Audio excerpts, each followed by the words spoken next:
Hey guys, तो जैसा कि लास्ट पार्ट में हमने देखा था, तांग सांग का रीबर्थ हो चुका था। तांग सांग का सिचुएशन काफी खराब है, मगर फिर भी ये किसी तरह से ग्रो करता है और खुद को स्ट्रॉन्ग बनाने के प्रोसेस में काम करना स्टार्ट करता है। लास्ट पार्ट में तांग सांग और दूसरे ह्यूमन स्लेव्स वुल्फ डीमन के साथ में गए हुए थे। अब आगे रात के समय में तांग सांग बैठा होता है और इसके पीछे में एक लड़की आती है और इससे कहती है, अगर तुम यहाँ पे स्ट्रॉन्ग बनने का नाटक कर रहे हो तो फिर तुम्हें यहाँ से चले जाना चाहिए। मगर तांग सांग कहता है, कोई बात नहीं, मैं ठीक रहूंगा। तांग सांग अपना नाम अब इसे बताता है। ये सुनकर ये लड़की भी इसे अपना नाम बताती है। इसका नाम लिंग मू शुए है, हम इसे लिंग शुए कहेंगे। ये लड़की सेकंड ह्यूमन है जिससे तांग सांग बात भी कर रहा है। फर्स्ट ये जूस यासिन से बात किया था और अब इसके साथ में बात कर रहा है। लिंग शुए कहती है, मेरी मदर और मैं साथ में ही विलेज में रहा करते थे और उन्होंने ही मुझे कुछ थिंग्स को सिखाया था, मगर वुल्फ डीमन मेरी मदर को लेकर चले गए। ये सुनकर तांग सांग भी सरप्राइज नहीं होता और ये सोचता है कि एटलीस्ट इसकी मदर तो इसे कुछ थिंग्स को सिखा सकी है, मगर तांग सांग को तो ये चांस भी नहीं मिला कि ये अपनी मदर से कुछ भी सीख सके। जब ये बात कर रहे होते हैं, फिर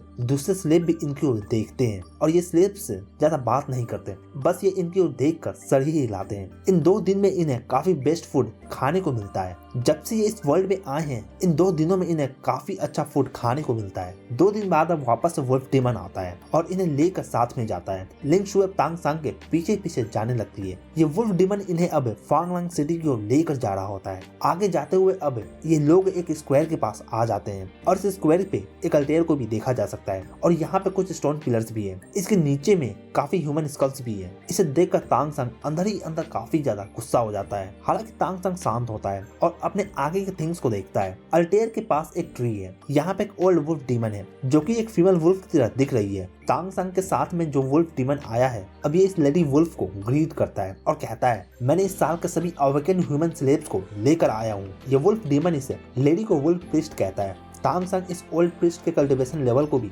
चेक नहीं कर पाता। इसे साफ पता चलता है कि ये ओल्ड प्रीस्ट है, काफी पावरफुल है। एक वुल्फ डीमन आता है और कहता है, लॉर्ड वुल्फ ने कहा है कि सैक्रिफाइस के लिए सभी थिंग्स रेडी है ना। ये सुनकर अब ये वुल्फ प्रीस्ट कहती है, एक बार जब ये ह्यूमन स्लेव के ब्लड को हम चेक कर ले, फिर सब थिंग्स रेडी हो जाएगा। अब ये ओल्ड प्रीस्ट इन सभी ह्यूमन स्लेव से कहती है, सभी ध्यान से सुनो, इस टेस्ट के दौरान तुम्हें अपने पावर को हाइड करने का जरूरत नहीं है, तुम्हें अपने फुल पावर को रिलीज करना होगा। सभी समझ गए ना। इसके ये कहने के बाद एक मिडिल एज मैन आगे आता है। अब ये अपने पावर को शो करता है और इसके बॉडी से ब्लू लाइट निकलना स्टार्ट होता है। इसके बॉडी से ब्लू कलर का एनर्जी निकलकर सामने आता है और इसका मसल्स भी फूलने लगता है। ये देखकर तांग सांग भी सरप्राइज होता है। इसने अब तक इससे पावरफुल ह्यूमन को यहाँ पे अब तक नहीं देखा है। इधर प्रिस्ट भी इसे देखकर कहती है, लॉर्ड वुल्फ, इसका विंड एलिमेंट का कंट्रोल अब पहले से काफी अच्छा हो गया है, मगर ये ह्यूमन स्लेव 4th टियर से भी ऊपर जा नहीं सकता है। इनका ये 4th टियर ही अपर लिमिट है। इस ह्यूमन का नाम यांग फेंग है। अब यांग फेंग अपने विंड एलिमेंट का यूज कर अब इन ह्यूमन चाइल्ड को अपने विंड एलिमेंट से कवर करता है। कवर करते ही अब इन सभी पे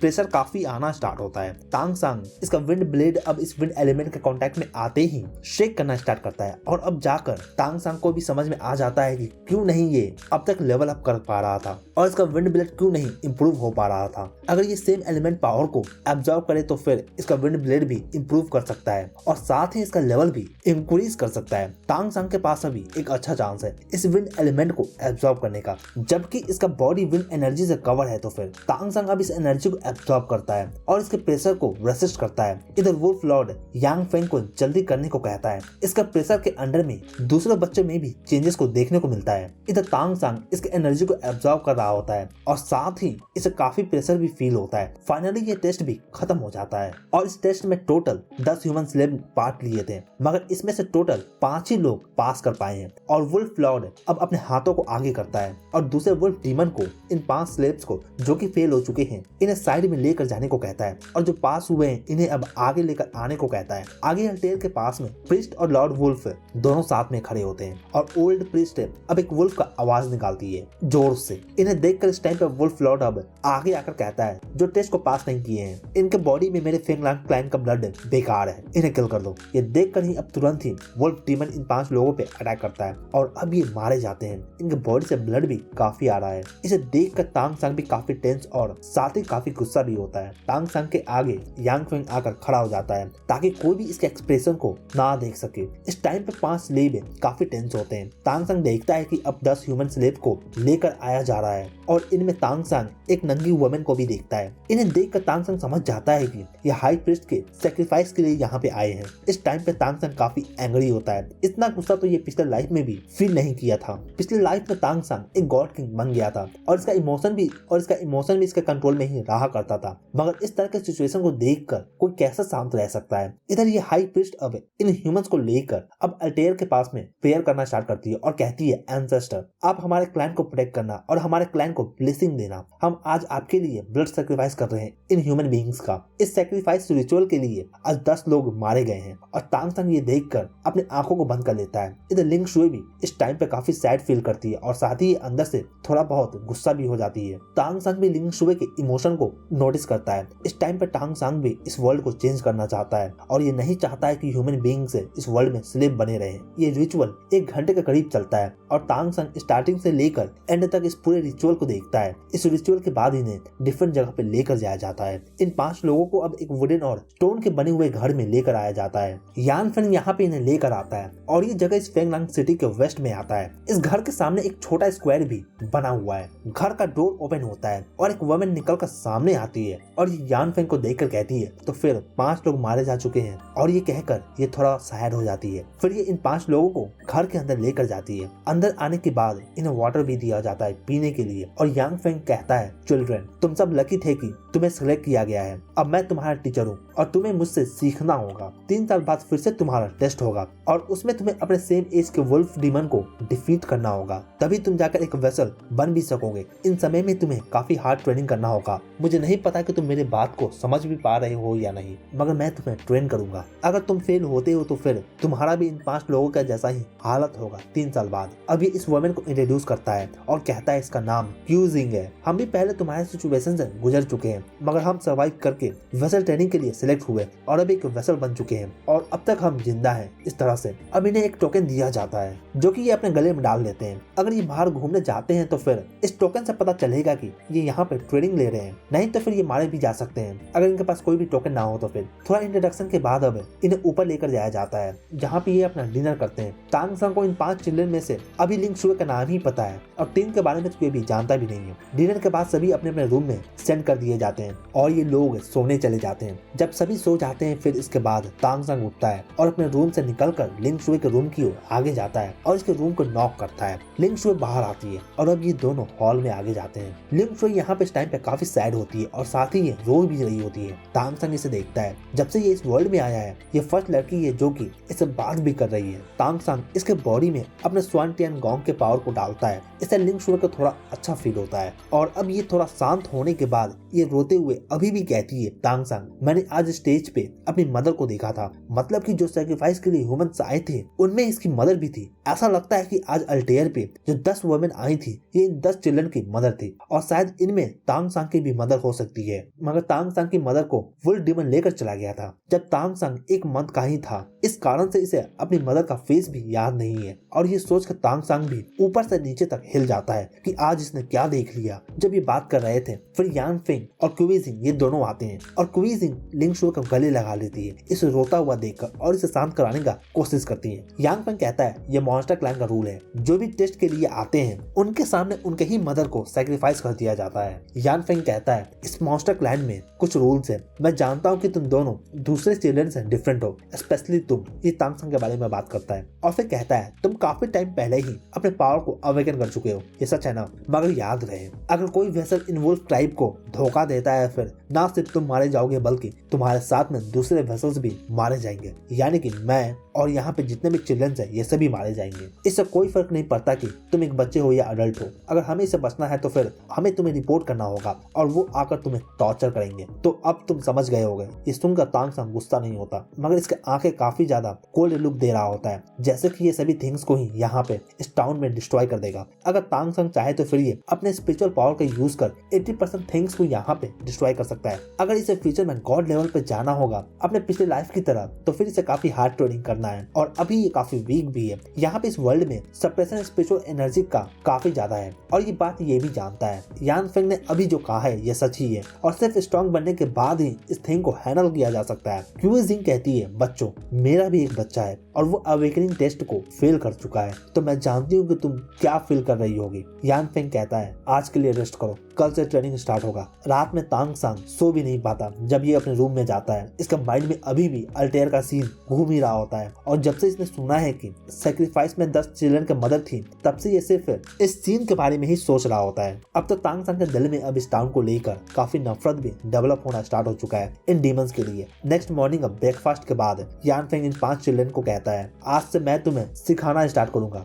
मॉर्निंग में जनरल नॉलेज का क्लास होगा इस वर्ल्ड को लेकर। आफ्टरनून में मैं तुम्हें फुल फाइटिंग स्टाइल को सिखाऊंगा। 3 साल बाद तुम्हारा टेस्ट होगा, अगर पास हो जाते हो फिर जिंदा रह सकोगे। अब यांग फेंग एक बोर्ड पे इन्हें लेटर्स लिखना सिखाता है और आज इन्हें 10 कैरेक्टर सीखने को मिलता है और साथ ही इस वर्ल्ड के बारे में कुछ नॉलेज भी। फेरी कॉन्टिनेंट 2 पार्ट में डिवाइडेड है। एक पार्ट में मॉन्स्टर रूल करते हैं और दूसरे पार्ट में घोस्ट रूल करते हैं। मॉन्स्टर क्लैन को सेंट क्लैन भी कहा जाता है और इनके एरिया को टियान यू एम्पायर भी कहा जाता है। घोस्ट क्लैन को स्पिरिट क्लैन और सोल क्लैन भी कहा जाता है और इनके एरिया को रिजन एम्पायर कहा जाता है। मॉन्स्टर क्लैन और घोस्ट क्लैन ये दोनों इस वर्ल्ड के एनर्जी को एब्जॉर्ब कर पावरफुल बनते हैं। अब इस वर्ल्ड में इन 2 रेस में इनके पावरफुल लीडर्स हैं जो कि काफी ज्यादा पावरफुल है और ये पूरे वर्ल्ड पे रूल करते हैं। सेंट क्लैन जो कि मॉन्स्टर का क्लैन है, ये इस फेरी कॉन्टिनेंट के नॉर्थर्न पार्ट को कंट्रोल करते हैं और स्पिरिट क्लैन जो कि घोस्ट क्लैन है, ये साउथ वेस्टर्न पार्ट को कंट्रोल करते हैं। और इन दोनों क्लैन में 8 मेजर सिटीज है जिसमें 2 पावरफुल मॉन्स्टर और स्पिरिट रूल करते हैं। इन 2 क्लैन के बीच में बॉर्डर पे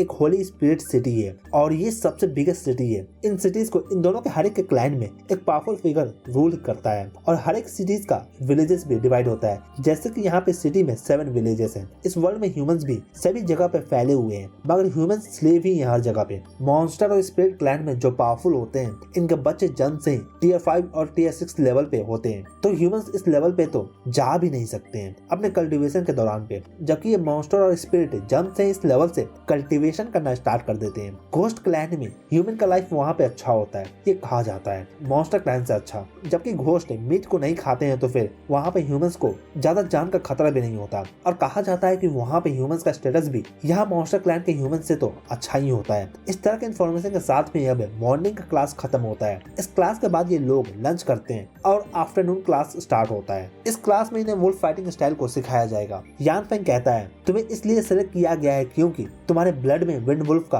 पावर हिडन है। अगर तुम इसका प्रैक्टिस करते हो और 3 साल में डीमन गॉड ट्रांसफॉर्मेशन को हासिल कर लेते हो तो फिर तुम टियर 3 लेवल पे भी जा सकोगे और उस टाइम पे तुम अपने टेस्ट को भी पार कर सकोगे। यान फेंग कहता है, ब्लड लाइन में हिडन एनर्जी होता है जिसे हमें कल्टिवेट करना है और जब हम स्पिरिचुअल एनर्जी को एब्जॉर्ब करते हैं फिर ये ब्लड लाइन भी काफी स्ट्रॉन्ग होता जाता है, जिससे काफी पावर भी मिलता है। तांग संग इसके बातों को ध्यान से सुनता है और सोचता है फेंग नाम वुल्फ टाइप का कल्टीवेशन इनके ब्लड पे डिपेंड करता है। जैसे जैसे एक पर्सन अपने ब्लड के पावर को कंट्रोल करने लगता है, वो पर्सन ज्यादा एनर्जी को एयर से एब्जॉर्ब कर सकता है, इससे उसका लेवल भी इंक्रीज कर सकता है। तांग संग इसके कल्टीवेशन को सुनकर सोचता है कि ये ज्यादा डिफिकल्ट नहीं है, बस इसे अपने बॉडी में कुछ हिडन पॉइंट्स को अनलॉक करना होगा अपने मेरिडियंस में, तब जाकर फ्लो ऑफ एनर्जी अच्छा हो सकेगा और ये वुल्फ ट्राइब के स्टाइल को भी प्रैक्टिस कर सकता है। तांग सांग का स्वान टियानगोंग कल्टीवेशन इससे काफी ज्यादा हार्ड है, तो इसे ज्यादा प्रॉब्लम तो नहीं होगा इस वुल्फ स्टाइल को सीखने में। यान फेंग अब एक एक कर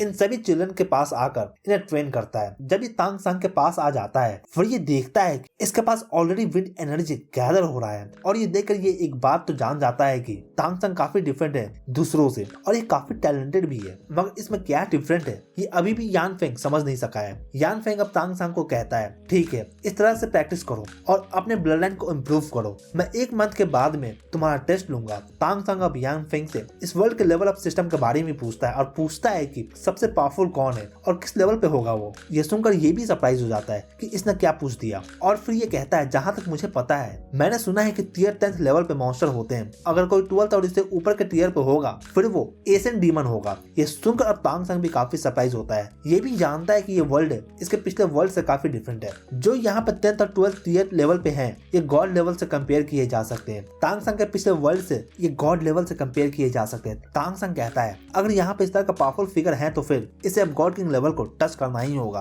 तभी जाकर ये इस वर्ल्ड में सर्वाइव भी कर सकेगा, मगर ये आसान तो नहीं होने वाला है और ये बात ये भी जानता है। प्रैक्टिस खत्म करने के बाद अब ये सभी डिनर के लिए जाते हैं। उससे पहले यान फेंग इन्हें नाम देता है, जबकि तांग सांग और लिंग शुए इन दोनों के पास इनका नाम है तो फिर अब ये 3 चिल्ड्रन को नाम देता है। एक का वांग चाओ, दूसरे का वांग जोंग और तीसरे का वांग सियाओली। ये सुनकर अब वांग चाओ कहता है थैंक यू टीचर। अब डिनर के टाइम पे वांग चाओ टांग सांग की ओर देखते हुए कहता है टीचर इसे भी नाम दे दो ना। मगर ये सुनकर टांग सांग कहता है नहीं, मेरे पास नाम है, मेरा नाम टांग सांग है। अब डिनर के बाद टांग सांग प्रैक्टिस करने जाता है। टांग सांग और लिंग शुए इन दोनों को पर्सनल ट्रेनिंग का, पर्सनल गाइडेंस का जरूरत नहीं है। 3 चिल्ड्रन की तरह ये खुद से प्रैक्टिस कर सकते हैं। टांग सांग बैठ कर ध्यान लगाना स्टार्ट करता है और एनर्जी को एब्जॉर्ब कर रहा है। वांग चाओ 17 साल का है, जबकि वांग जोंग 14 साल का है और वांग सियाओली ये 12 साल का है। लिंग शुए 10 साल की है और टांग सांग ये 8 साल का है। इन दिनों में इन सभी का लाइफ भी अब काफी चेंज हो चुका है। अब इन्हें डर नहीं है कि ये इन वुल्फ डीमन का फूड भी बन सकते हैं। टांग सांग अब रात के समय में विंडो से बाहर निकल कर जाता है और बाहर में सिटी को देखने जाता है। ये ज्यादा दूर नहीं जाता, अल्टेयर के पास तो बिल्कुल भी नहीं जाता। अगर ये वहाँ पे जाता है फिर ये अपने इमोशन को कंट्रोल भी नहीं कर सकेगा। यान फेंग टांग सांग से ज्यादा पावरफुल है, मगर टांग सांग अपने स्किल का यूज कर इसे बचकर बाहर आ जाता है और सिटी में हाउसेस को चेक करता है। इसे एक हाउस दिखता है जो कि एक टैवर्न की तरह दिख रहा है, जिसके अंदर में कुछ वुल्फ्स वाइन पी रहे होते हैं। विंड वुल्फ का बॉडी और इनके बॉडी का साइज को देखकर कहा जा सकता है कि कौन ज्यादा स्ट्रॉन्ग है और कौन नहीं। जो साइज में बड़े होते हैं ये 2nd टियर लेवल पे आते हैं और जो इनसे बड़े होते हैं ये 3rd टियर लेवल पे आते हैं। टांग सांग यहाँ पर 3rd tier level wind wolf का पीछा करता है और पीछा करते हुए ये एक अच्छे मौके का तलाश करता है। अच्छे मौके को देखकर अब टांग सांग अटैक कर देता है पीछे से। टांग सांग इसके कमर पे अटैक करता है। कमर पे अटैक करते ही ये नीचे की ओर गिर जाता है और टांग सांग इसे एक जोर से किक मारता है। किक लगते ही ये दूर आगे की ओर जाकर गिरता है और तुरंत ही टांग सांग पीछे से जाकर इसके मुंह को पकड़ लेता है और इसका ग्रे हैंड इस वुल्फ के ब्लड के फ्लो को रोक देता है और अब ये बेहोश हो जाता है। जबकि ये बेहोश हो चुका है, टांग सांग अब इस 3rd टियर विंड वुल्फ को लेकर साइड में चला जाता है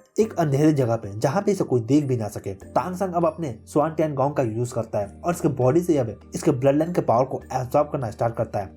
ऐसा करते ही अब टांग सांग को इसका विंड ब्लेड अब पहले से काफी पावरफुल फील होता है और साथ ही ये फील करता है कि ये 4th टियर लेवल के बैरियर को टच कर चुका है। अभी थोड़ा कल्टीवेशन करने के बाद इस लेवल पे जा सकता है। टांग सांग बिना इस विंड वुल्फ को किल किए हुए इसे इस हालत में ही छोड़कर वापस अपने घर पे आ जाता है। टांग सांग भी जानता है कि अगर ये इससे किल कर देता है फिर सिटी में काफी कमोशन भी स्टार्ट हो सकता है, लेकिन अगर सिटी में बेहोशी नशे के हालत में ये पाया जाता है फिर कोई भी इस पे ध्यान नहीं देगा। टांग सांग अपने रूम में अब आ जाता है। आज का एक्सपेरिमेंट इसके फ्यूचर के लिए काफी इंपॉर्टेंट था। जैसा कि टांग सांग देखना चाहता था कि ये वुल्फ डीमन के ब्लड लाइन को एब्जॉर्ब कर खुद के विंड ब्लेड को इम्प्रूव कर सकता है या नहीं और साथ ही ये लेवल अप कर सकता है या नहीं, और ये दोनों थिंग सक्सेसफुल रहा है। हालांकि ब्लड लाइन एब्जॉर्प्शन के टाइम पे इसका स्वान टैन गॉन्ग थोड़ा बहुत ही इंक्रीज कर रहा था, मगर अभी जब ये चेक करता है फिर कोई भी रिजल्ट नहीं दिखता। लगता है कि लेवल अप करने के लिए इसे डिफरेंट तरीके को यूज करना होगा, मगर विंड ब्लेड पावर और ब्लड लाइन पावर टांग सांग के बॉडी में पहले से स्ट्रॉन्ग हो चुका है। टांग सांग अब काफी सोचने के बाद एक कंक्लूजन पे आता है कि अगर ये लेवल अप करना चाहता है फिर इसे ब्लड लाइन के पावर को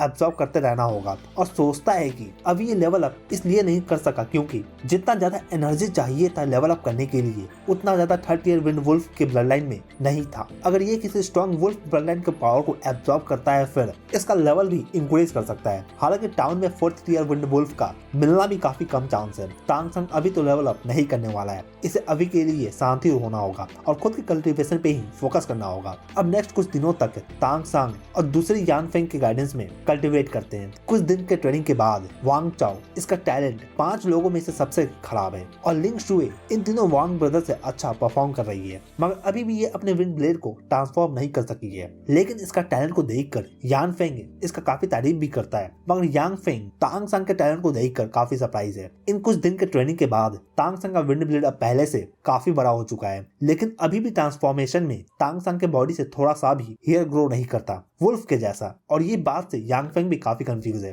टांग सांग यूं ही अब कुछ दिन तक यहाँ पे प्रैक्टिस करता है और कुछ दिन के बाद ये फिर से अपने मिशन की ओर फोकस करता है और इसे अब 4th टियर वुल्फ को सर्च करना है और इसके ब्लड लाइन के पावर को एब्सॉर्ब करना है। मगर 4th टियर वुल्फ डीमन एक तो ये काफी रेयर होते हैं तो इन्हें सर्च भी करना काफी मुश्किल है, और दूसरा ये 3rd टियर वुल्फ से पावरफुल होते हैं और साथ ही साइज में बड़े भी होते हैं। लेकिन जबकि टांग सांग के पास लियोपार्ड फ्लैश है तो फिर ये इसका स्पीड का यूज कर सकता है और ये कॉन्फिडेंस है कि ये इसे हैंडल कर सकेगा। तांग संग अभी जल्दबाजी नहीं करता और ये अभी भी शांति से यांग फेंग के साथ ही ट्रेनिंग करता है। अब हाफ मंथ हो चुके हैं और इस टाइम में यांग फेंग देख सकता है कि तांग संग दूसरों से काफी अलग है और ये अब कहता है हम एक्चुअल कॉम्बैट प्रैक्टिस करेंगे, इससे काफी फास्ट इंप्रूवमेंट होगा। अब ये इन्हें लेकर स्क्वायर के पास आ जाता है जो कि इनके घर के सामने ही में है, मगर ये स्क्वायर उतना ज्यादा बड़ा नहीं है। यहाँ पे वांग चाओ अब यांग फेंग से फाइट करने वाला है। यांग फेंग जानता है कि अभी ये किसी से भी फाइट नहीं किया है, तो अगर ये आपस में फाइट करते हैं फिर ये खुद के पावर्स को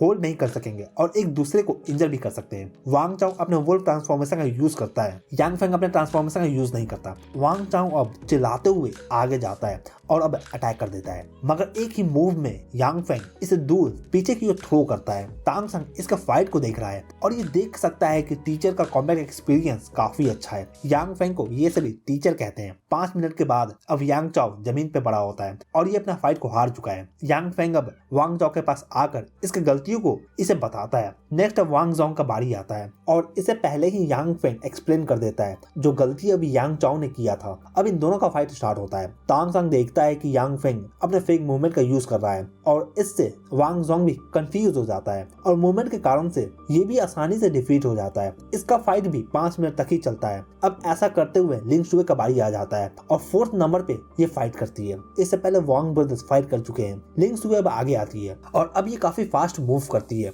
इसके वुल्फ ट्रांसफॉर्मेशन को भी देखा जा सकता है। इसके हाथों से इसका विंड ब्लेड निकलकर यांग फेंग के शोल्डर की ओर आगे जाता है। हालांकि इससे पहले की अटैक यांग फेंग को हिट कर पाता यह मिड एयर में ही गायब हो जाता है। ये देखकर लिंग शुए भी काफी सरप्राइज होती है और साथ ही लिंग शुए का ट्रांसफॉर्मेशन भी अब खत्म हो जाता है। मगर यांग फेंग इसका तारीफ करता है और कहता है तुम एक सिंगल अटैक पे कॉन्सेंट्रेट कर रही थी, इससे तुम्हारा अटैक का पावर भी इंक्रीज कर गया था, काफी अच्छा था। ये कहता है विंड ब्लेड का कुछ और भी एप्लीकेशंस हैं जो कि मैं तुम्हें बाद में सिखाऊंगा जब तुम 3rd ईयर लेवल पे चली जाओगी। तो फिर इधर तांग संग ये भी देख रहा था इन दोनों के फाइट को और ये जानता है कि यांग फेंग जू सियासिन से भी स्ट्रॉन्ग है। अब तांग संग का बारी आता है और ये आगे जाता है। तांग संग के आंखों में देखकर यांग फेंग भी अब सीरियस हो चुका है क्योंकि इसे भी इस बार डिफरेंट लुक दिखता है। इधर तांग संग भी तुरंत ही अटैक कर देता है अपने विंड ब्लेड से। विंड ब्लेड आगे जाता है जबकि तांग संग ट्रांसफॉर्मेशन को नहीं कर सकता है, तो फिर ये इस तरह से ही फाइट करता है। इधर जब विंड ब्लेड यांग फेंग के पास आता है फिर ये विंड ब्लेड भी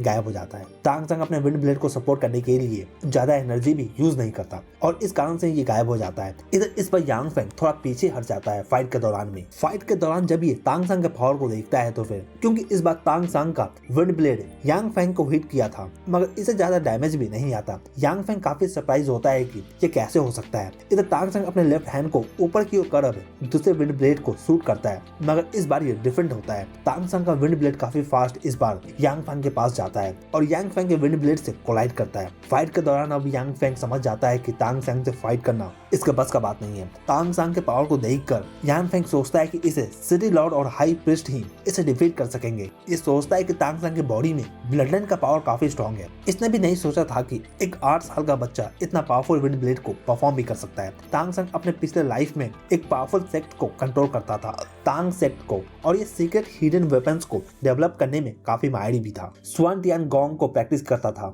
इसके पास इसका जेड हैंड है, इसका पर्पल डीमन आई है, घोस्ट शैडो मूवमेंट है और साथ ही इसके हिडन वेपन्स का नॉलेज भी है। जब से तांग संग इस वर्ल्ड में आया है ये अपने हिडन वेपन्स को भी प्रैक्टिस कर रहा है। इसके पास इसका हैमर स्किल भी है अपने पिछले लाइफ का। इधर यांग फेंग अभी भी तांग संग को काफी सरप्राइज होकर देख रहा है। अब ये कहता है तो आज का ये कॉम्बैट क्लास था, हर 3 दिन के बाद हम इसे करेंगे। इससे तुम सबका कॉम्बैट एक्सपीरियंस काफी अच्छा हो जाएगा। इससे तुम सभी का कॉम्बैट एक्सपीरियंस काफी अच्छा हो सकता है। जबकि क्लास खत्म हो चुका है फिर सभी जाने लगते हैं, लेकिन यांग फेंग तांग संग को रोकता है और इसे अपने साथ में 2nd फ्लोर पे आने को कहता है और यहाँ पे एक रूम में तांग संग को लेकर आ जाता है। यहाँ पे इस रूम में तांग संग को विंड एलिमेंट भी काफी स्ट्रॉन्ग फील होता है। इस रूम के कॉर्नर में एक तरह का मिनरल ओर लगा हुआ है जो कि विंड एलिमेंट को स्ट्रॉन्ग बना रहा है यहाँ पे। अब यांग फेंग पूछता है कि तुम इतने अच्छे से विंड ब्लेड को कैसे कंट्रोल कर सकते हो। ये कहता है तुम्हें अच्छा एक्सप्लेनेशन देना होगा, नहीं तो फिर तुम यहाँ पे रुक नहीं सकते हो। ये बात तुम्हारे लाइफ और डेथ से जुड़ा हुआ है। ये सुनकर अब तांग संग अपने सर को नीचे कर लेता है और सोचता है कि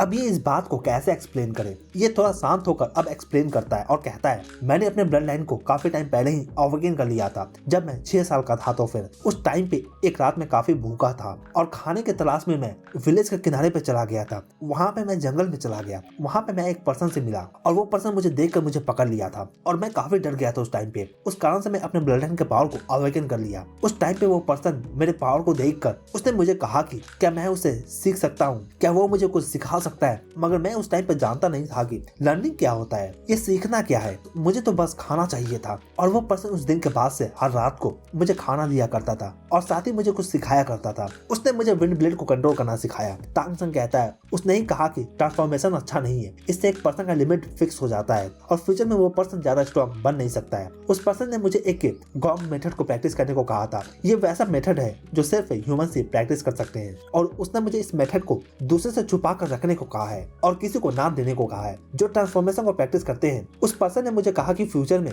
मुझे मैनकाइंड को सेव करना है। ये सुनकर अब यांग फेंग भी काफी इमोशनल हो जाता है और साथ ही इसकी आंखों में गुस्से को भी देखा जा सकता है। वुल्फ डीमन के लिए ये कुछ कर भी नहीं सकता है। इस बारे में तांग संग कहता है, टीचर अगर आप चाहो तो फिर मैं आपको ये मेथड सिखा सकता हूँ। उस पर्सन ने मुझे ह्यूमंस को सिखाने को कहा था। तांग संग कहता है, टीचर आपने मुझे आज का फाइट में डिफीट नहीं किया। उस पर्सन ने मुझे अपने फुल पावर को शो करने से मना किया था। ये सुनकर अब यांग फेंग भी सरप्राइज होता है, क्या तांग संग अपने फुल पावर को यूज नहीं कर रहा था। तांग संग कहता है, टीचर आपके पास एनर्जी लेवल मुझसे ज्यादा है मगर आप भी मेरे विंड ब्लेड को डिफीट नहीं कर सकते हो। ये सुनकर अब यांग फेंग थोड़ा सोचता है और कहता है, हम इस थिंग को यहाँ पे डिस्कस करते हैं। अगर तुम यहाँ पे मुझसे जीत जाते हो फिर मैं तुम्हारे मेथड को प्रैक्टिस करूंगा, नहीं तो फिर तुम मुझसे फाइटिंग स्टाइल को सीखोगे। तांग संग सर हिलाता है। तांग संग ने ऐसा इसलिए कहा है क्योंकि ये भी जानता है कि अगर इस तरह से ही सिचुएशन रहा तो फिर काफी बैड हो सकता है और इसे खुद के फ्रेंड्स को बनाना होगा जो कि इसका साथ दे सके, जो कि इसके साथ में फाइट कर सके। और तांग संग दूसरे 4 लोगों को भी सिखाने का सोच ही रहा था। सेकंड रीजन ये है कि ये देखना चाहता था कि